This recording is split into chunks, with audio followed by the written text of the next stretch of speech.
iron in their soul.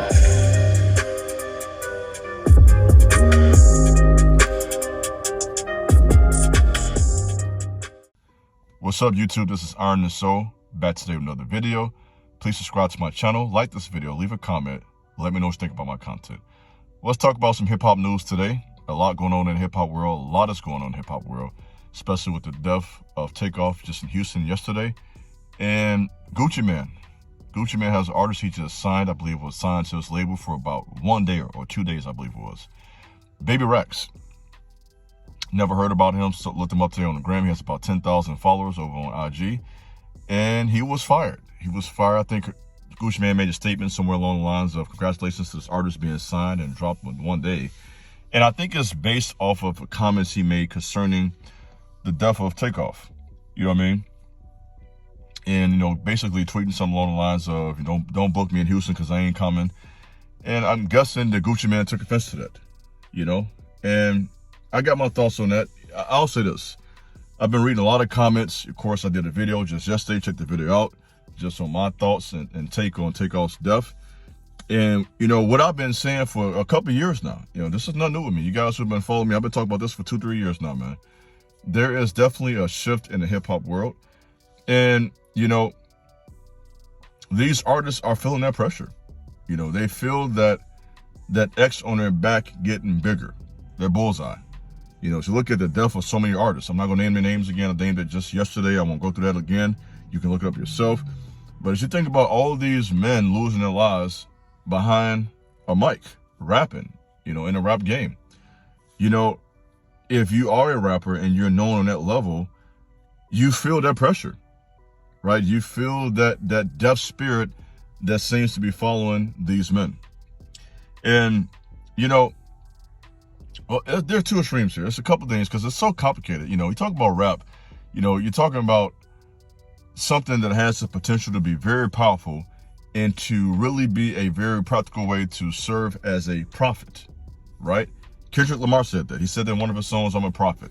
So a real MC, somebody who's really down like four flats, who know what they're talking about, that can rap, that has something to say, that's conscious as well as cultured, they understand that they're not just rapping, they're actually speaking to people's lives and they have something to say.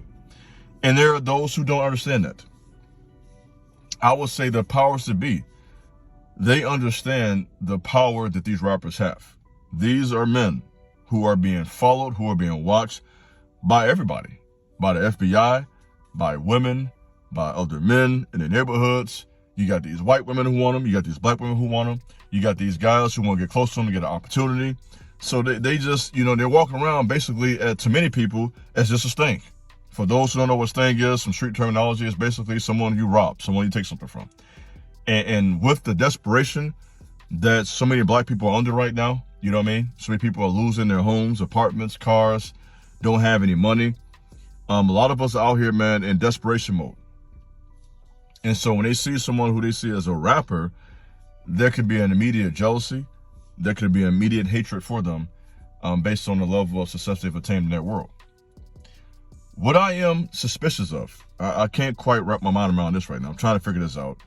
Is I've noticed a number of different white men been online lately commenting about the rap game and saying things like, you know, rappers should change up their message and they shouldn't continue to feed into the deaf culture, blah, blah, blah. And that, though that is true, and I believe that, I wonder why they're saying that. Right? What's your motive? You've been knew that. You knew that when the motive was changed that in the first place. Crazy Bone said there was a meeting many years ago concerning the hip-hop game where a lot of powerful people, men were in that room and made it clear, we want you to push this agenda because if you push this agenda, you will fill our prisons, which is for profit. Okay? And so that conversation was had years ago. Why would that conversation be had and that be put into place? And now all of a sudden, now everybody want to talk this stop the violence bull crap. And not the stop the violence is bull crap. That's actually the truth. But what's your motive? And why is it that if I say something like that, then I'm a hater, or who do you think you are? You know, it's something about our race, man. I'm gonna be honest with you, man. Some about black people, sometimes we don't listen until a white person says something. And I don't know what that's all about. You know what I mean? I don't know what that's all about. I got my thoughts on that. You know what I mean? Of course, I do know what it's about. I'm going to be honest with you. I do know, but I won't get into all that. But, you know, even with my perception of that, still ask the question, what is that all about? Why do we have to have people from other race to tell us what we already know? And so you think about this young man sees what's happening in the hip hop game, and naturally he's nervous. You know what I mean? And you know, honestly, down in Houston, I don't know what they got going on in Texas.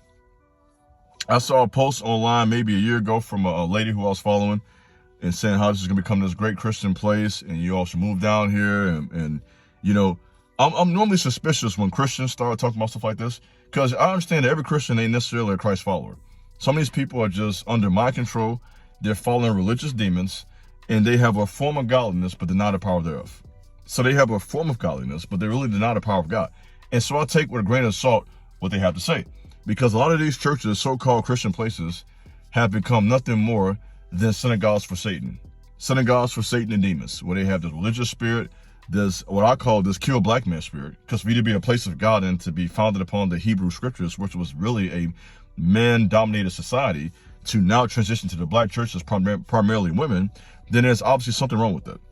So when I hear these quote-unquote Christian people, my thought is, what type of Christian? Because I don't mean nothing to me anymore. Because you can say Christian and be racist. You can say Christian and have religious spirit. You can say Christian and have 5 girlfriends on the side. So that don't necessarily mean anything to me anymore. What type of Christian are you is what I'm thinking about. And what type of church are you? So every time they say something is of God, I question it, because sometimes it ain't of God. Sometimes it be of Satan hiding behind God. And I've told you guys this before, I'll say it again. Demons often hide behind religion. Just because someone says Christian doesn't mean they're following God. Let's be clear on that. Just because someone says Jesus or God doesn't mean they have the right motive. There are a lot of people saying Jesus or God that are adversaries to black men. I'm going to say it flat out. I don't care who don't like it. If you don't like it, don't follow me. There are a lot of people saying Jesus and God in Bible who are adversaries to black men. I said what I said. And the way they carry themselves and the energy they have towards us is really aiding Satan and demons and keeping black men out of heaven. I said what I said. I don't care who don't like it. If you don't like me, unfollow me. I'm coming straight, no holds bars. It's a war out here right now. I'm not playing no more.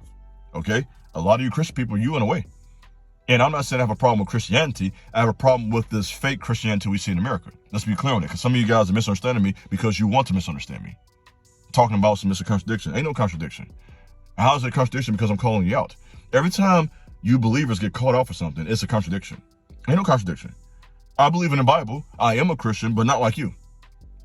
I'm not one who believes in that racist crap you believe in. I'm not one who believes in that kill black man spirit garbage you got going on. I ain't involved with none of that. And so a lot of this is happening in a so-called Christian state where they're not really always practicing what the Bible says. You know what I mean? And leave these men vulnerable to these attacks that they may experience. So I just wanted to drop my 2 cents on that, man. There's a lot going on in the rap world right now, man. It points back to a prophecy I had 2 years ago, man. You know what time it is. The dream I had about 600 Breezy, what happened with FBG Cass, Duck, Vaughn. I had visions about all these guys, man. As a matter of fact, I just had one about a rapper yesterday from Chicago. I don't even want to speak his name on camera. I don't even want to say it. I had a dream this guy was getting shot at, man, and got shot several times, and he survived. Bro, it's not good out here right now. There is an energy toward these black men in the rap game that ain't good.